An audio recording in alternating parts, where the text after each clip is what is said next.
Good afternoon, everyone. For those that do not know, I'm Thomas Reynolds, and Ceyon was my grandmother. But as the warm invitation that all of you have given me, it seems that you all know me more than I know some of you. In today's program, for the services, you can find the obituary for my grandmother and the many things that she's done over the 90 plus years that she's been here with us.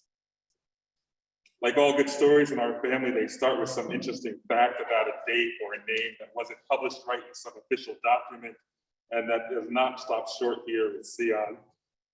She was born December 24th, even though some documentation says the 23rd of 1931 in Claremont Park, St. Elizabeth, Jamaica. She was the first child born to parents Maisie Sterling and Samuel Blake. She attended Pedro Plains Primary School. Ceyon married her husband, the perpetual prankster, Romney Reynolds, or as I called him, Dada, on June 30th, 1957.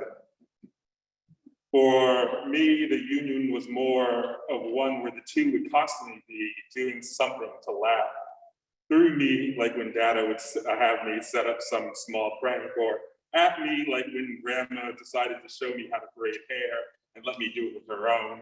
Or with me, like when I would try to retell some joke and fail terribly. Grandma worked at the post office of Jamaica for more than 25 years. One fact about her that she remembered most, even when she couldn't remember much else. She was the youngest Postal Service employee and advanced to postmaster. She came to the States in 1979 and settled in Montclair, New Jersey with Dada and her 4 kids. She worked at Merrimack Industries in West Caldwell for approximately 10 years, and then she went to work as a home health aide in the early 90s before retiring. Between Grandma and Dada, it was 2 of them who taught me to sew, crochet, and knit. Grandma taught me how to hand sew, while Dada showed me how to use the sewing machine. Thinking back on it, it was Grandma who taught me how to continue to crochet, but I don't think she ever taught me how to begin. She would make quilts and doilies and other designs, and I remember her constantly having squares of patterns that she was trying to make for some quilt somewhere. I often was amazed by the level of detail of her designs. She always kept a garden of herbs and vegetables, and sometimes I would wonder if some of the herbs were intentional as the myth, or unintentional as the myth that would sometimes find its way outside of the garden.